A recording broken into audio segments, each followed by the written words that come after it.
Em toda a história, a humanidade lutou para entender as engrenagens fundamentais do mundo material.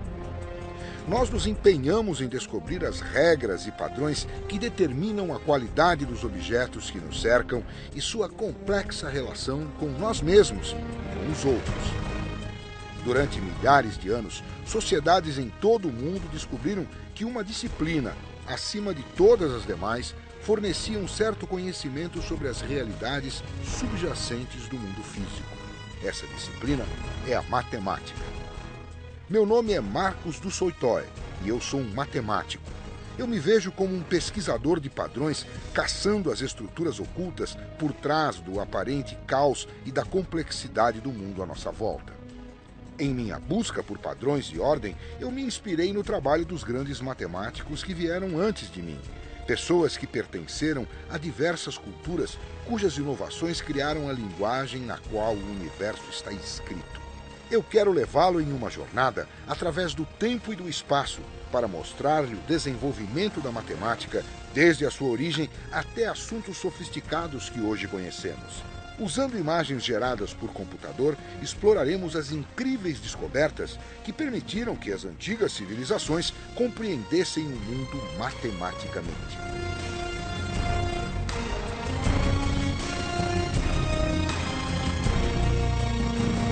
Esta é a história da matemática.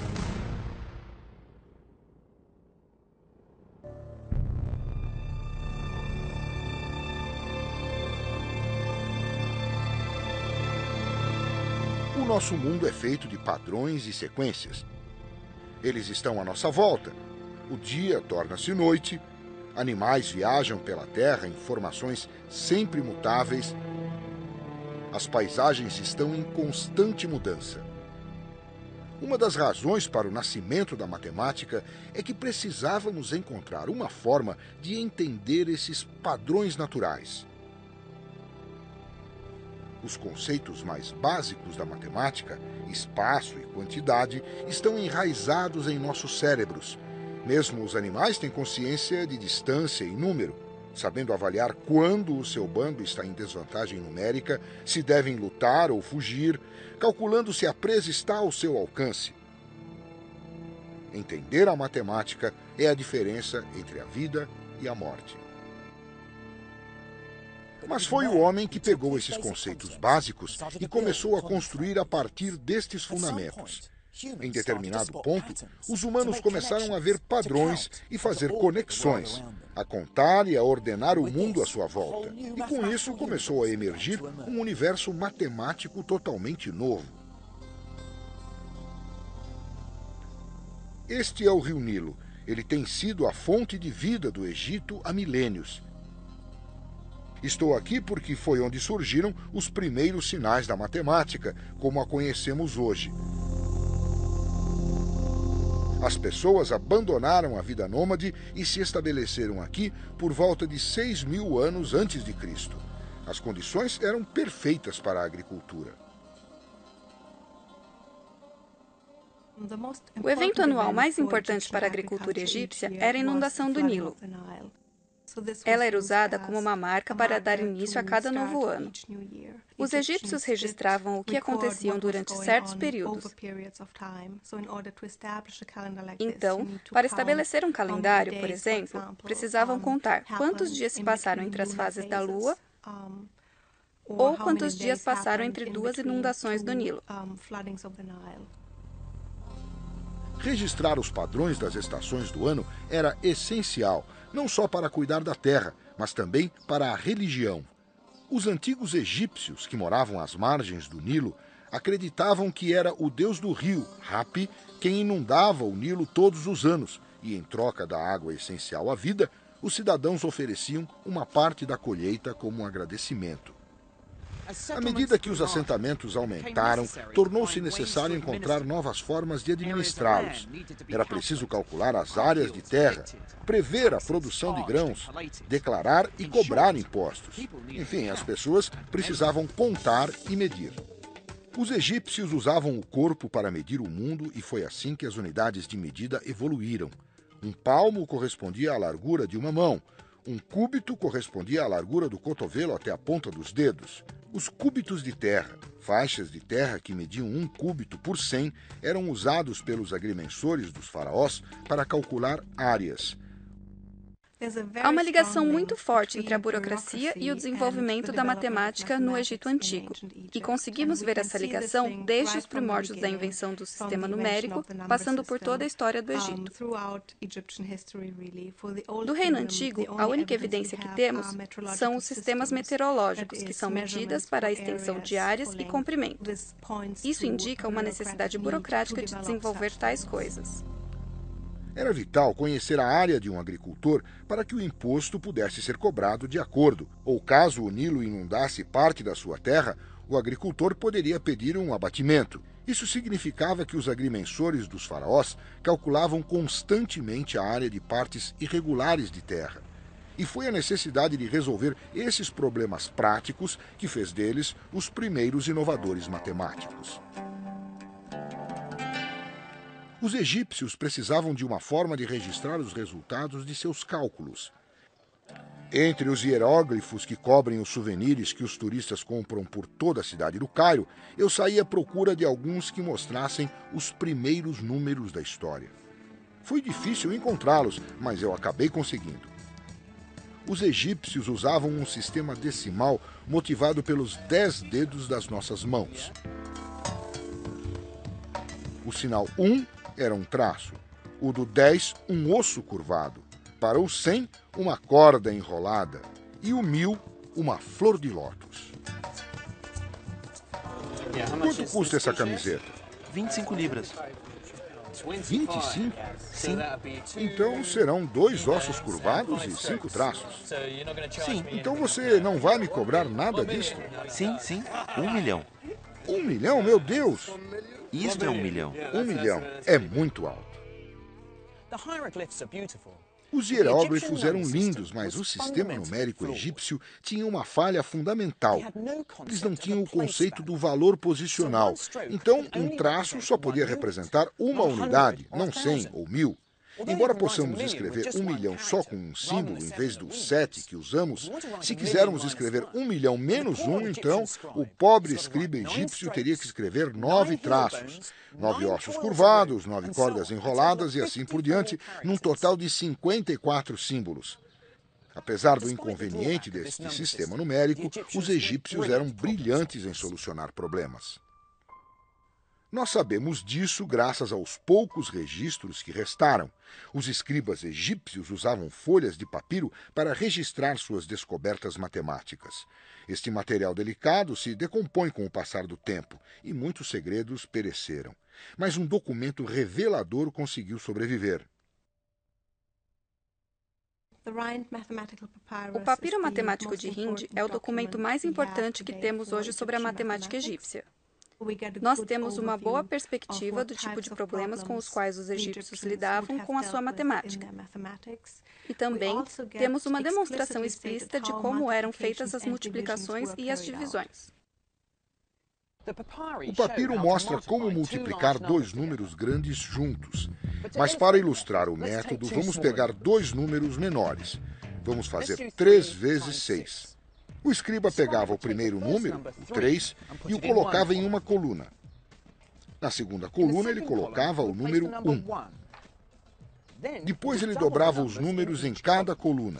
Então, o 3 passava a ser 6 e o 6 passava a ser 12. Aí, na segunda coluna, o 1 passava a ser 2 e o 2 virava 4. Agora vem a parte inteligente. O escriba queria multiplicar 3 por 6. Então ele pegava os produtos de 2 da segunda coluna, que resultavam o total de 6, que é 2 mais 4, e retornava à primeira coluna, juntando as linhas correspondentes ao 2 e ao 4, ficando com 6 e 12. E juntando tudo, ele obtinha a resposta, que é 18. Mas para mim, o mais impressionante neste método é que o escriba definia essa segunda coluna em números binários. O 6 é um grupo de 4, um grupo de 2 e nenhuma unidade, o que dá 1, 1 e 0. Os egípcios entenderam o poder dos números binários mais de 3.000 anos antes de o matemático e filósofo Leibniz revelar o seu potencial. Hoje, todo o mundo tecnológico depende dos mesmos princípios usados no Antigo Egito. O papiro de Hind foi escrito por um escriba chamado Hermes, por volta de 1650 a.C., e os problemas descritos procuravam encontrar soluções para situações cotidianas. Vários dos problemas mencionavam pão e cerveja, o que não surpreende, porque os trabalhadores egípcios eram pagos em comida e bebida. Um dos problemas consiste em dividir 9 pães igualmente entre 10 pessoas, sem que saia briga. Eu tenho aqui 9 fatias de pães. Vou pegar 5 delas e cortar ao meio. Claro, 9 pessoas poderiam cortar 1/10 de seu pão e dar as migalhas para a 10ª pessoa.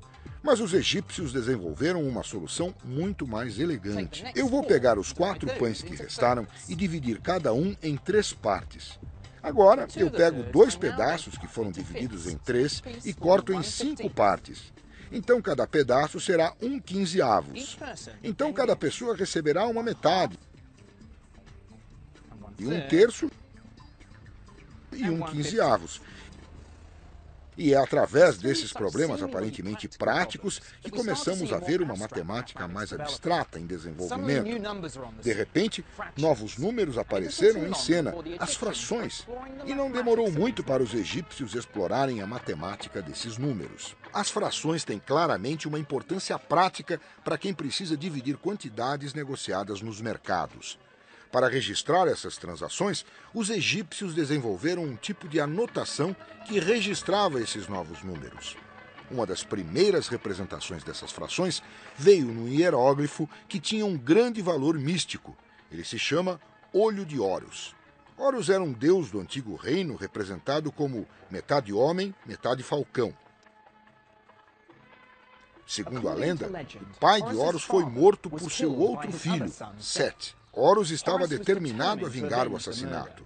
Durante uma batalha violenta, Sete arrancou um olho de Horus e o despedaçou e o espalhou pelo Egito. Mas os deuses gostavam de Horus. Eles juntaram os pedaços e reconstituíram o olho. Cada parte do olho representa uma fração diferente e cada uma delas é a metade da fração anterior.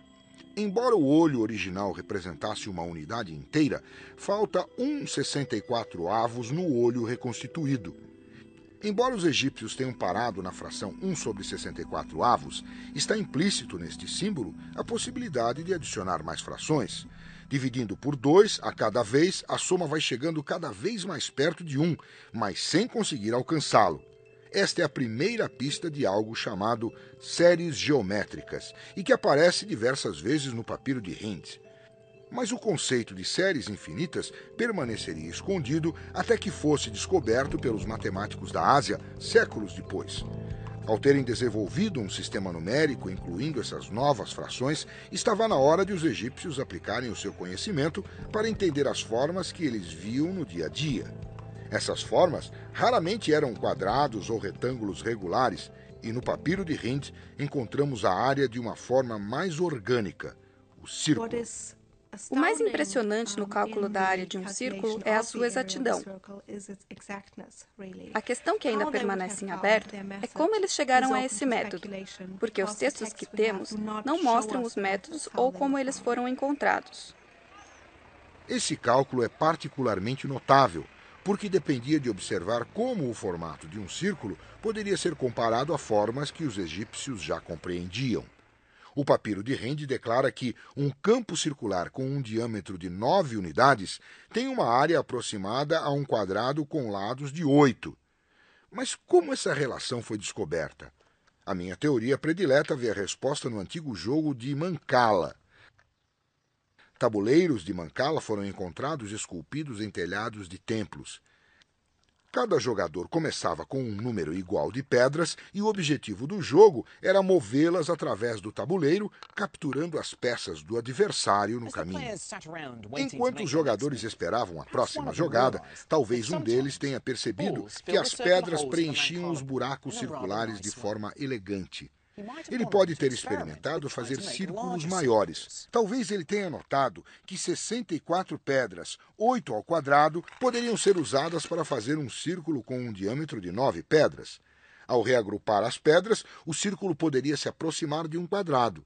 E como a área de um círculo é π vezes o seu raio ao quadrado, o cálculo egípcio nos dá o primeiro valor exato de π. A área do círculo é igual a 64. Se dividirmos pelo raio ao quadrado, neste caso, 4,5 ao quadrado, você consegue o valor de π. Então, 64 dividido por 4,5 ao quadrado é igual a 3,16, apenas 2 centésimos abaixo do seu valor verdadeiro. Mas o que é realmente brilhante é que os egípcios usaram essas formas pequenas para compreender a forma maior. Existe um símbolo imponente e majestoso da matemática egípcia que ainda não conseguimos desvendar: a pirâmide. Eu já tinha visto tantas fotos que nunca pensei que ficaria impressionado. Ao vê-las ao vivo, você entende por que são consideradas uma das 7 maravilhas do mundo antigo. Elas são simplesmente de tirar o fôlego. E devem ter sido ainda mais impressionantes em sua época, quando as faces eram tão lisas como o vidro, refletindo o sol do deserto. Para mim, parece que poderia haver pirâmides de espelho escondidas na areia do deserto que iriam completar essas formas e fazer octaedros perfeitamente simétricos. Às vezes, no calor reluzente do deserto, quase conseguimos ver essas formas. É a sugestão de simetria escondida nessas formas que as torna tão impressionantes para um matemático. Falta pouco para as pirâmides criarem essas formas perfeitas, mas alguns já sugeriram que outro conceito matemático importante pode estar escondido nas proporções da Grande Pirâmide: a razão áurea. 2 comprimentos apresentam a razão áurea se a relação entre o mais comprido com o mais curto for igual à soma dos dois com o lado mais comprido. Tal razão foi associada às proporções perfeitas de muitas descobertas do mundo natural, assim como no trabalho de artistas, arquitetos e designers através da história.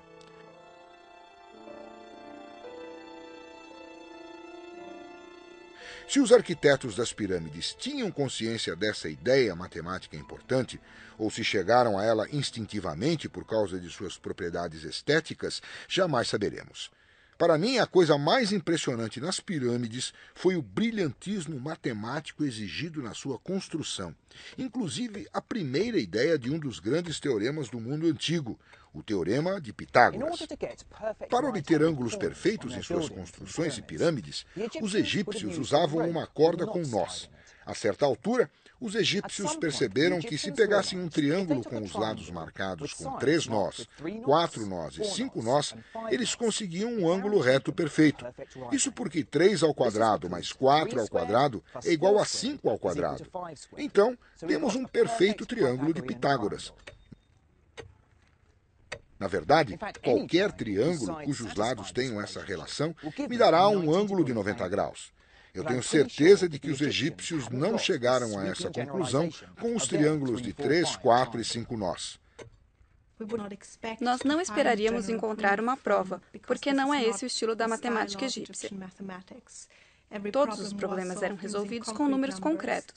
E se houvesse uma verificação ao final, ela usaria como resultado esses números concretos. Não há prova geral dentro dos textos matemáticos egípcios. 2000 anos se passaram para que os gregos e Pitágoras provassem que todo triângulo retângulo divide determinadas propriedades. Essa não foi a única teoria matemática que os egípcios anteciparam.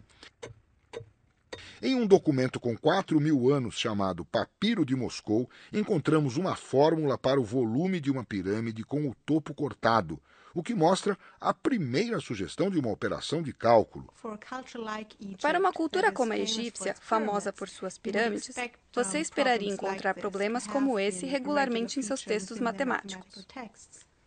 O cálculo do volume de uma pirâmide cortada é um dos aspectos mais avançados de acordo com os padrões modernos da matemática que encontramos no Antigo Egito. Os arquitetos e engenheiros certamente gostariam de tal fórmula para calcular a quantidade de material necessária para construir as pirâmides, mas a prova da sofisticação da matemática egípcia é o fato de eles terem inventado um método tão belo. Para entender como eles chegaram a tal fórmula, comece com uma pirâmide cujo ponto mais alto fique diretamente acima de um dos cantos. 3 pirâmides juntas, assim, podem formar uma caixa retangular, de forma que o volume dessa pirâmide alterada seja 1/3 do volume da caixa, ou seja, a altura vezes o comprimento vezes a largura, dividido por 3.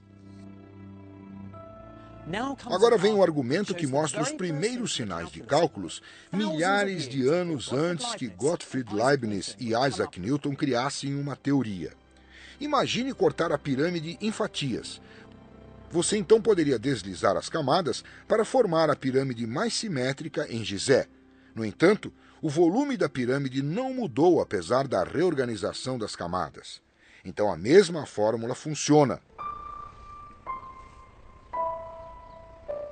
Os egípcios foram grandes inovadores e sua habilidade para criar uma nova matemática é impressionante. Para mim, eles revelaram o poder da geometria e dos números e deram os primeiros passos em direção a algumas das mais excitantes descobertas matemáticas que viriam a seguir. Mas houve outra civilização cuja matemática rivalizaria com a do Egito, e nós sabemos muito mais sobre as suas conquistas. Esta é a cidade de Damasco. Ela tem mais de 5.000 anos e ainda hoje continua vibrante e movimentada. Ela era o ponto mais importante das rotas mercantis que ligavam a antiga Mesopotâmia ao Egito.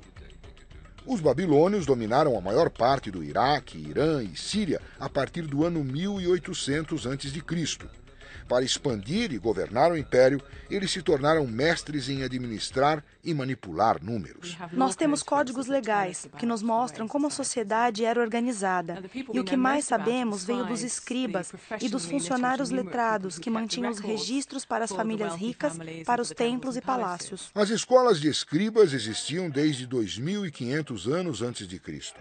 Os aspirantes a escribas eram enviados para lá ainda crianças e aprendiam a ler, escrever e a trabalhar com números. Os registros dos escribas eram mantidos em tábuas de argila, o que permitiu que os babilônios administrassem e desenvolvessem o império. Mas muitas tábuas que temos hoje não são documentos oficiais, mas exercícios para as crianças. Foram essas improváveis relíquias que nos deram uma vaga ideia sobre como os babilônios abordavam a matemática. Um texto geométrico do século XVIII a.C. mostra que é possível ver que há muitas ilustrações nele, e embaixo delas há um outro texto que mostra um problema relacionado. Então, por exemplo, aqui diz: eu desenhei um quadrado com 6 unidades de comprimento e dentro dele desenhei 4 círculos. Qual a área deles? Essa pequena tábua aqui foi escrita pelo menos 1000 anos depois do que esta, mas tem uma relação interessante com ela. Ela também tem 4 círculos dentro de um quadrado, mas não é um texto, é um exercício escolar. Então, o escriba adulto que ensinava a criança recebeu isso aqui como uma lição de casa, ou algo assim.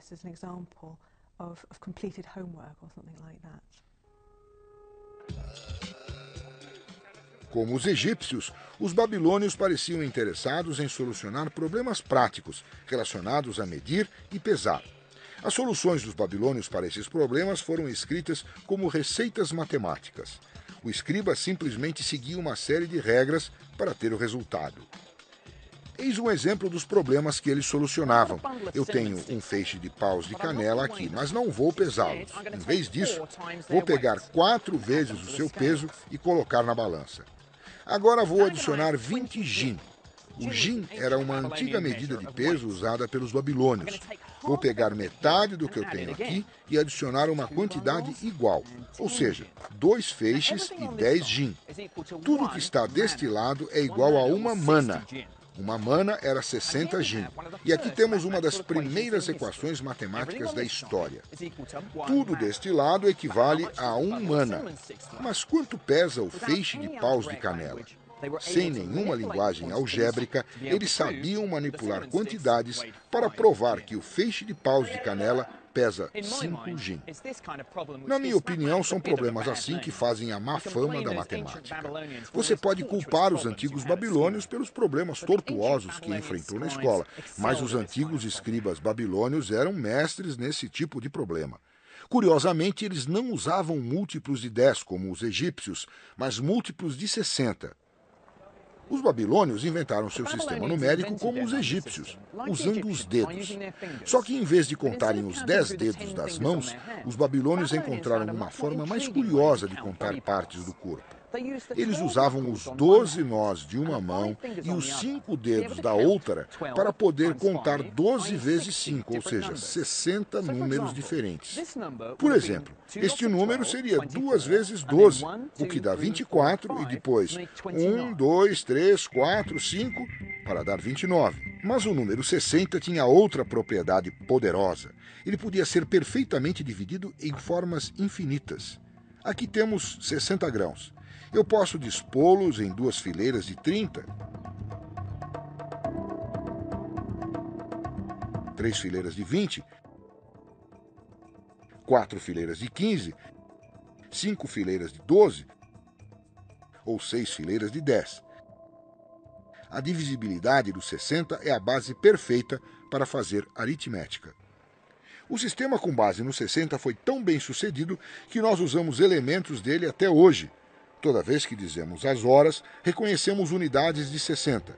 60 segundos em 1 minuto, 60 minutos em 1 hora. Mas o aspecto mais importante do sistema numérico babilônico era que ele reconhecia o valor posicional. Assim como o nosso sistema decimal conta quantas dezenas, centenas e milhares você está registrando, a posição de cada número babilônico registra o produto de 60 que se conta.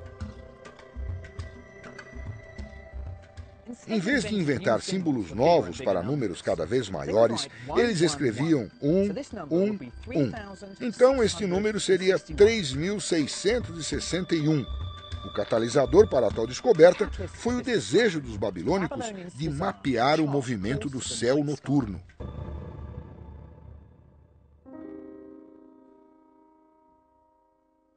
O calendário babilônico era baseado nos ciclos da lua.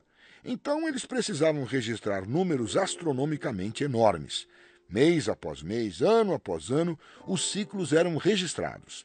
Desde cerca de 800 anos antes de Cristo, há listas completas de eclipses lunares. O sistema de medição babilônico era bem sofisticado na época. Eles tinham um sistema de medição angular de 360 graus, num círculo completo, e cada grau era dividido em 60 minutos. E 1 minuto era, então, dividido em 60 segundos. Eles tinham um sistema regular de medição e ele estava em perfeita harmonia com seu sistema numérico. Então, era adequado não só para a observação, mas também para o cálculo. Mas para calcular e lidar com números tão altos, os babilônios tiveram que inventar um novo símbolo, e ao fazer, eles prepararam o terreno para uma das maiores revoluções na história da matemática, o zero. Antes, os babilônios simplesmente deixavam um espaço em branco para marcar um espaço vazio no meio de um número. Por isso, eles precisavam de uma forma de representar o nada no meio de um número. Então, eles usaram um sinal que era como uma pausa, uma pontuação que significava o zero no meio de um número. Foi a primeira vez que o zero apareceu no universo matemático, mas somente 1000 anos depois, esse espaço em branco se tornou um número.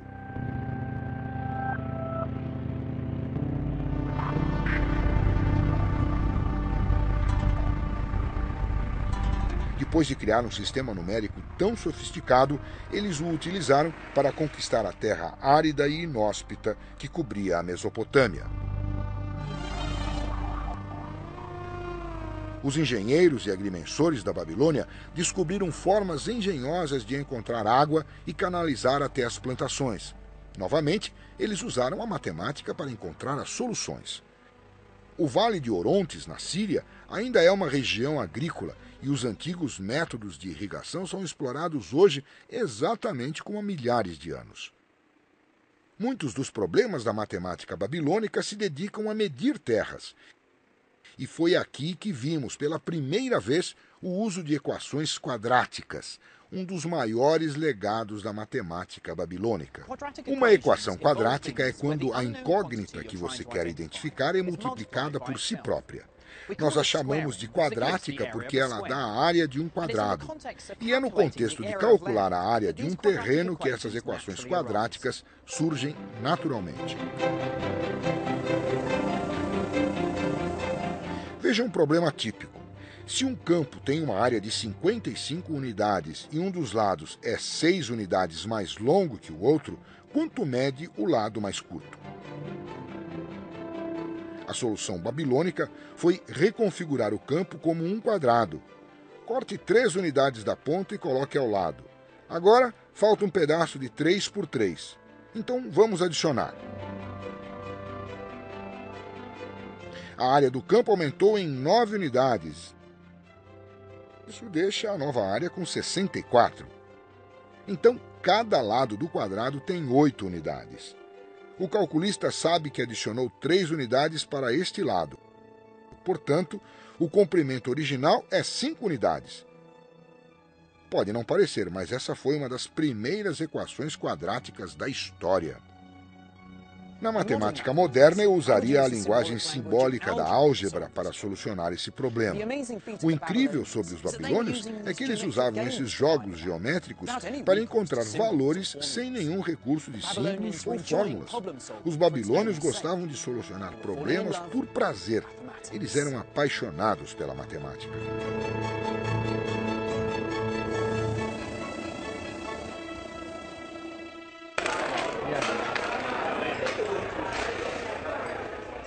O fascínio dos babilônios por um número encontrou espaço no lazer. Eles eram ávidos por jogos. Há mais de 5.000 anos, os babilônios e seus descendentes já jogavam uma versão do gamão.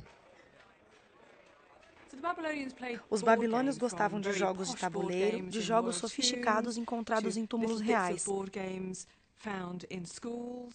Há jogos mais simples praticados nas escolas. Há tabuleiros entalhados nas entradas dos palácios que talvez os guardas jogassem para passar o tempo. E eles usavam dados para mover suas peças.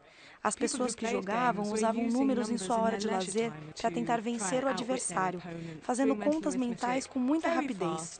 Então, elas faziam cálculos na hora do lazer sem considerar um grande esforço matemático. Agora é a minha vez. Eu não jogava gamão há séculos, mas achei que minha matemática fosse boa o suficiente para me dar alguma vantagem. 6. E preciso mexer alguma peça. Mas não foi tão fácil quanto eu imaginei. Que diabos foi isso? Aqui temos 1 e aqui 2. Agora você está encrencado. Então não posso mexer nada. Posso? Não posso mexer essas peças para lugar nenhum. Aí está. 3 e 4, então... Como os antigos babilônios, os meus adversários são mestres em matemática tática. Sim, aperta aqui. Boa partida. Os babilônios são reconhecidos como uma das primeiras culturas a usar formas matemáticas simétricas para construir o dado. Mas há uma discussão mais calorosa sobre se eles também seriam os primeiros a descobrir o segredo de uma outra forma importante, o triângulo retângulo. Nós já vimos como os egípcios usavam o triângulo retângulo de 3, 4 e 5. Mas o que os babilônios sabiam sobre essa forma e outras parecidas era muito mais sofisticado. Esta é a tábua antiga mais famosa e controversa que temos. Ela é chamada de Plimpton 322. Muitos matemáticos acreditam que ela mostra que os babilônios poderiam ter conhecimento dos princípios do triângulo retângulo, que o quadrado da hipotenusa é igual à soma dos quadrados dos catetos, e isso séculos antes de os gregos a formularem. Esta é uma cópia da mais famosa tábua babilônica, que é a Plimpton 322. Estes números aqui refletem a largura ou a altura de um triângulo. Esta seria a hipotenusa, o outro lado seria aqui o quadrado desta coluna. mais o quadrado do número desta coluna, igual ao quadrado da hipotenusa. Eles estão dispostos em ordem, em ângulos decrescentes constantes, de forma bastante uniforme, mostrando que alguém compreendia muito bem como esses números se relacionavam.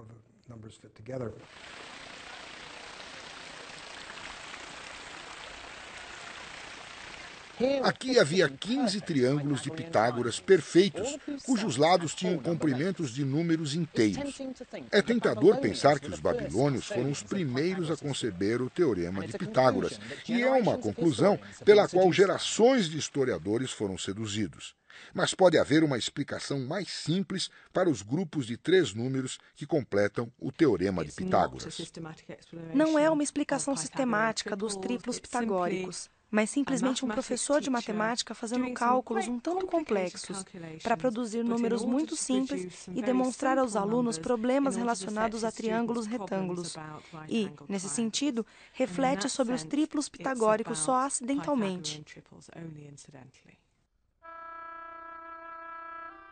As pistas mais valiosas sobre o que eles entenderam pode estar em um outro lugar.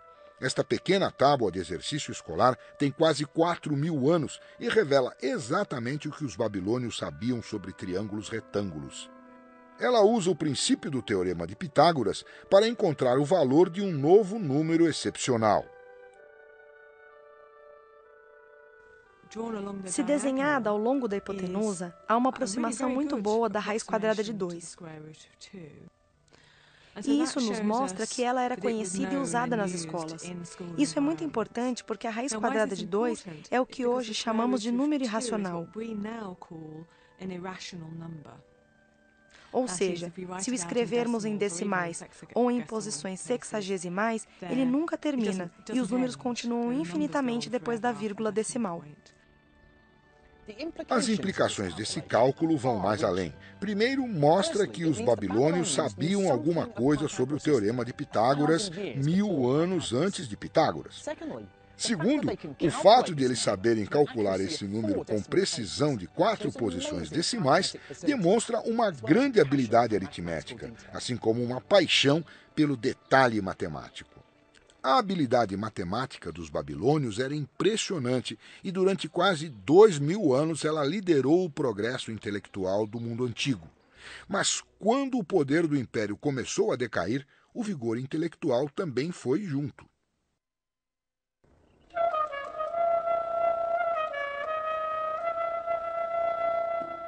Por volta do ano 330 a.C., os gregos haviam estendido seu poder imperial até a antiga Mesopotâmia.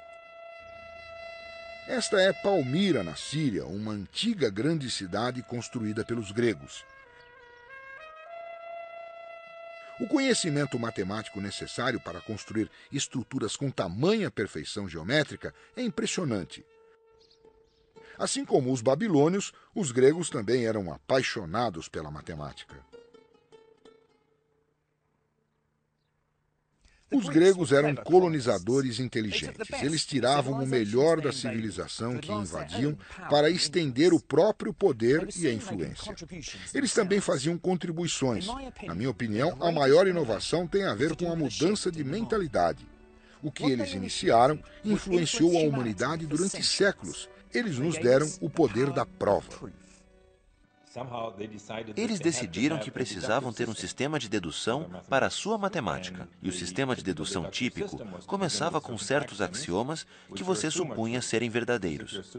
É como se você aceitasse que certo teorema é verdadeiro, mas sem provar. Aí, usando métodos lógicos e passos muito cuidadosos, a partir desses axiomas, você prova teoremas, e a partir desses teoremas, você prova mais teoremas, e assim vai crescendo, como uma bola de neve. A prova é o que dá força à matemática. É o poder da prova que faz com que as descobertas dos gregos sejam tão verdadeiras hoje quanto há 2000 anos. Eu precisava seguir a oeste, para o coração do antigo Império Grego, para aprender mais.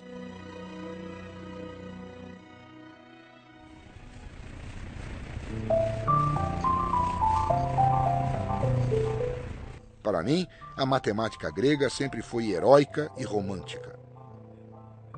Eu estou a caminho de Samos, a 1,5 km da costa da Turquia. Este lugar virou sinônimo de berço da matemática grega e sua lenda se deve a um homem.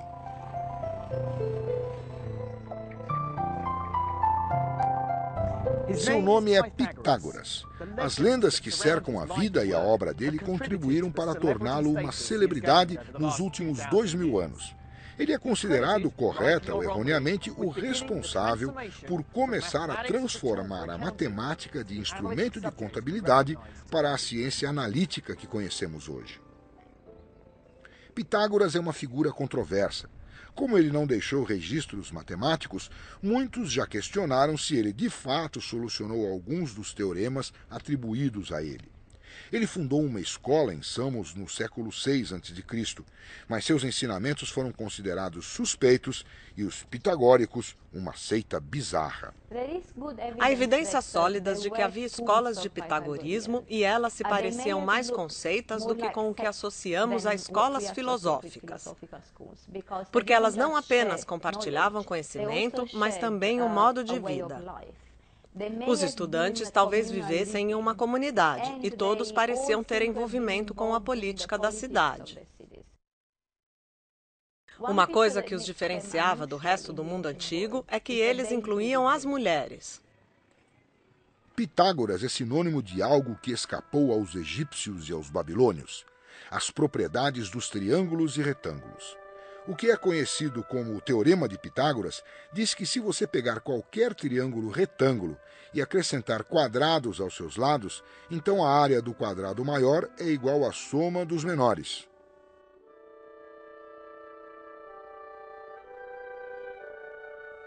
É nesse ponto, para mim, que a matemática nasceu e um abismo se abriu entre ela e as outras ciências. E a prova é tão simples quanto devastadora em suas implicações. Coloque 4 triângulos retângulos nesta superfície. O quadrado que você vê agora tem lados iguais à hipotenusa do triângulo. Ao deslizar esses triângulos, transformamos a área do quadrado maior na soma de 2 quadrados menores, cujos lados são definidos pelos 2 lados menores do triângulo. Em outras palavras, o quadrado da hipotenusa é igual à soma dos quadrados dos outros lados, o Teorema de Pitágoras.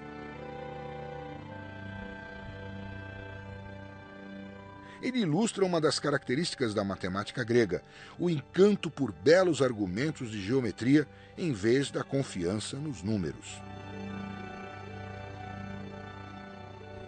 Pitágoras pode ter caído em descrédito e muitas das suas descobertas creditadas a ele foram recentemente contestadas.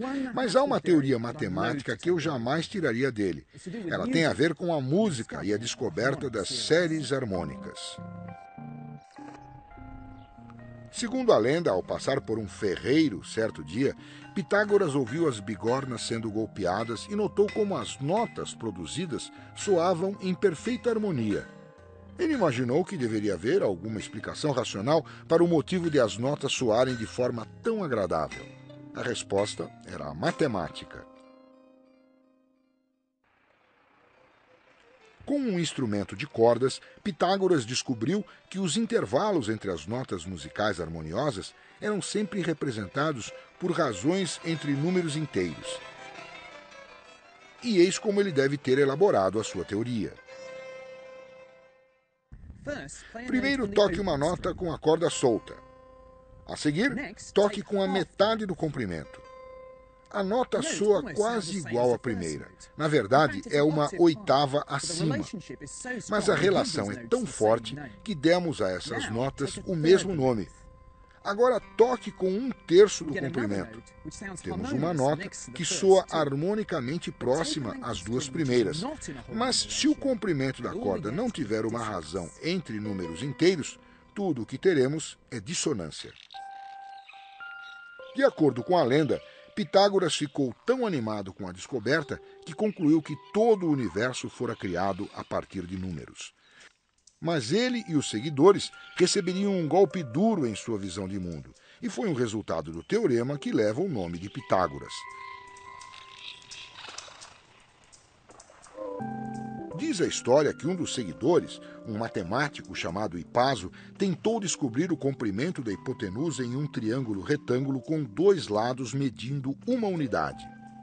O teorema de Pitágoras dizia que o comprimento da hipotenusa era um número cujo quadrado era 2. Os pitagóricos imaginavam que a resposta seria uma fração, mas quando Hipaso tentou fazer dessa forma, não importava o quanto ele tentasse, ele não conseguia. Por fim, ele percebeu que o erro foi imaginar que o valor seria uma fração. O valor da raiz quadrada de 2 era o valor que os babilônios inscreveram na tábua de Yale. Porém, eles não reconheceram o caráter especial desse número. Hipaso percebeu, era um número irracional. A descoberta desse novo número e de outros parecidos é semelhante a um explorador que descobre um novo continente ou um biólogo que encontra uma nova espécie. Mas esses números irracionais não se encaixavam na visão pitagórica do mundo. Mais tarde, cronistas gregos contaram que Pitágoras exigiu segredo, mas Hipaso acabou contando sobre a descoberta e foi imediatamente afogado por tentar divulgar suas pesquisas. Tais descobertas matemáticas não poderiam ser ocultadas facilmente. Com base nesses fundamentos, escolas de filosofia e ciências começaram a florescer por toda a Grécia. A mais famosa delas era a Academia. Platão fundou essa escola em Atenas no ano 387 a.C. Embora hoje pensemos nele como um filósofo, ele foi um dos patronos mais importantes da matemática. Platão fora arrebatado pela visão de mundo pitagórica e considerava a matemática a base de toda a sabedoria. Alguns dizem que Platão foi provavelmente a pessoa mais influente para a nossa compreensão da matemática grega. Ele afirmava que a matemática é uma forma importante de conhecimento e que tem uma ligação com a realidade. Então, conhecendo a matemática, nós conhecemos mais sobre a realidade. No diálogo Timeu, Platão propõe a teoria de que a geometria possui a chave para desvendar os segredos do universo. Uma visão ainda hoje defendida por cientistas. De fato, a importância que Platão deu à geometria está condensada na inscrição fixada à entrada da academia, que nenhum desconhecedor da geometria entre aqui. Platão propôs que o universo pudesse ser cristalizado em 5 formas simétricas. Essas formas, que hoje chamamos de sólidos de Platão, são compostas de polígonos regulares que criam objetos tridimensionais simétricos. O tetraedro representa o fogo. O icosaedro, formado por 20 triângulos, representa a água. O cubo é a terra. O octaedro, com 8 faces, é o ar. E o quinto sólido platônico, o dodecaedro, formado por 12 pentágonos, foi reservado para a forma que captava a visão de Platão do universo. A teoria de Platão teria uma influência sísmica e continuaria a inspirar matemáticos e astrônomos por mais de 1500 anos. Além das descobertas feitas na academia, também emergiam triunfos matemáticos às margens do Império Grego, e se deviam tanto à herança matemática dos egípcios quanto à dos gregos. A Alexandria tornou-se o centro de excelência acadêmica sob o domínio de Ptolomeu no século III a.C., e sua famosa biblioteca logo ganhou uma reputação que rivalizava com a Academia de Platão. Os reis de Alexandria estavam preparados para investir nas artes, na cultura, na tecnologia, na matemática e na gramática. Porque o patrocínio de atividades culturais era uma forma de mostrar que você era um governante mais influente e que era mais digno da grandeza.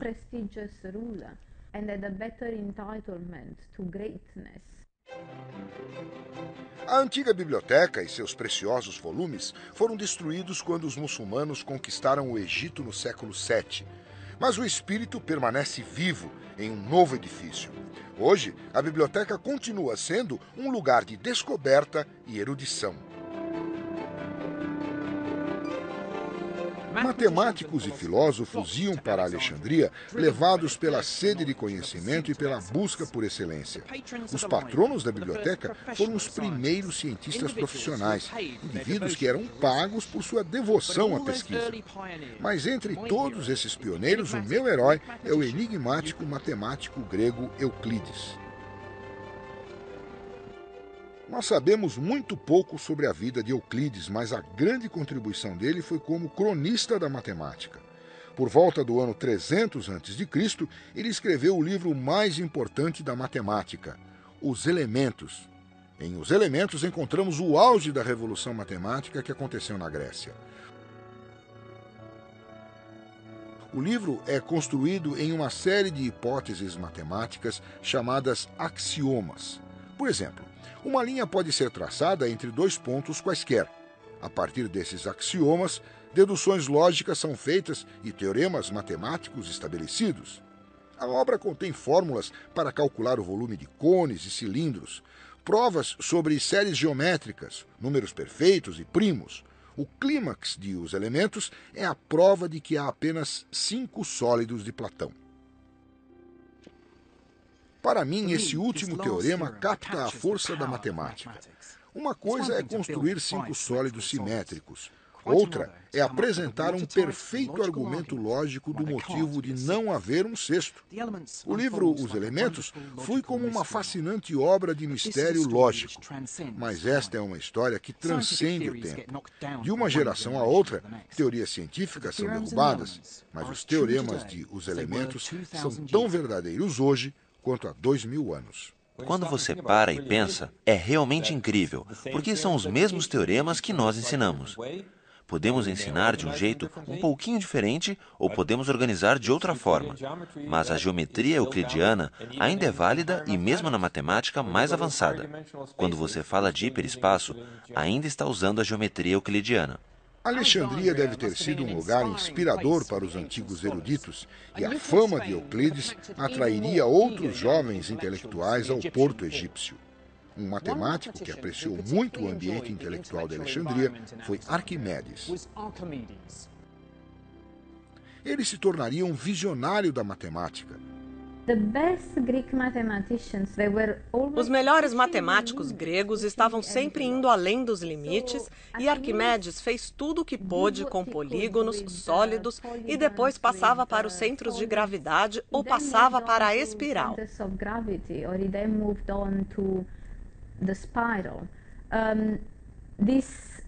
Esse instinto de tentar enxergar a matemática em tudo é algo que eu vejo como um legado.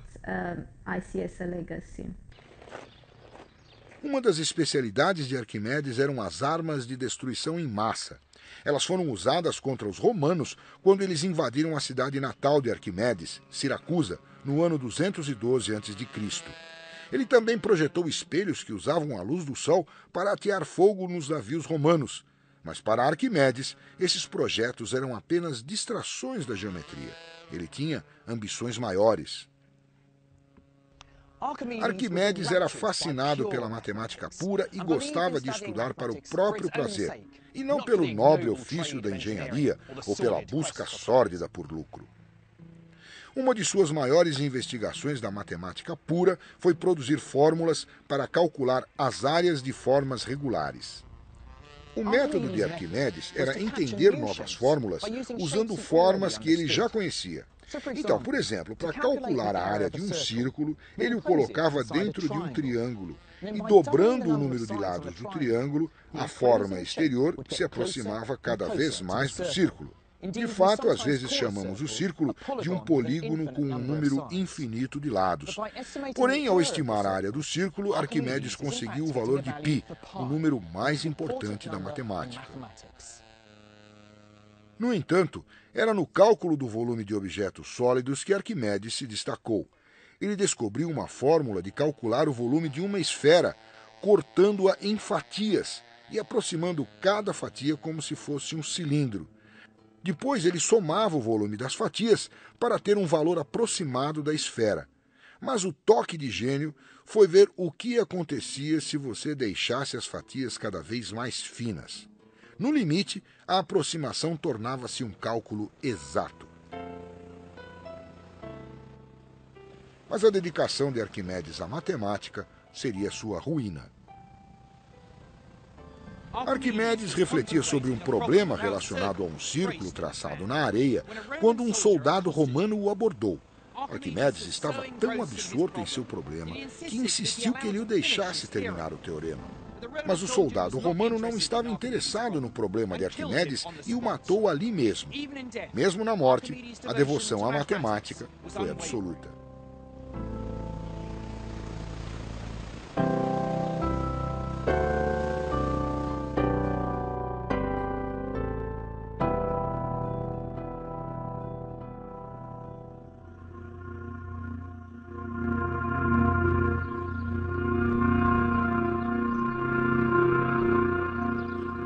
Em meados do século I a.C., os romanos haviam dominado o antigo Império Grego. Eles eram menos entusiasmados com a beleza da matemática e estavam mais interessados nas aplicações práticas. Essa atitude pragmática sinalizou o começo do fim da grande biblioteca de Alexandria. Mas uma matemática estava decidida a manter vivo o legado dos gregos. Hipácia era excepcional, uma mulher matemática e pagã, no devoto Império Romano Cristão. Hipácia tinha muito prestígio e era muito influente naquela época. Ela foi uma professora com muitos alunos e seguidores. Ela tinha influência política em Alexandria. Então, essa combinação de grande conhecimento e prestígio fez dela uma figura odiada pela turba cristã.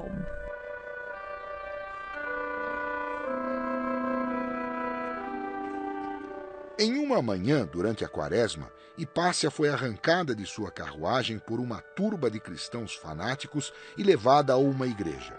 Lá, foi torturada e morta brutalmente. As circunstâncias dramáticas de sua vida e morte fascinaram gerações futuras.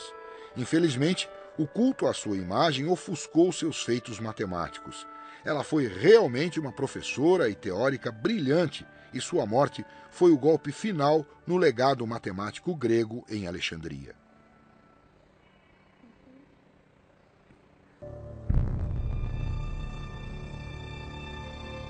As minhas viagens me levaram a uma jornada fascinante para desvendar a paixão e a inovação dos primeiros matemáticos do mundo. As revoluções realizadas por esses pioneiros egípcios, babilônios e gregos fundaram as bases da matéria que eu estudo hoje. Mas este é apenas o início da minha odisseia matemática. O próximo passo da minha jornada será o Oriente, no coração da Ásia, onde os matemáticos escalaram montanhas ainda maiores em busca de conhecimento. Com essa nova era, veio uma nova linguagem da álgebra e números mais adequados para contar o próximo capítulo de A História da Matemática.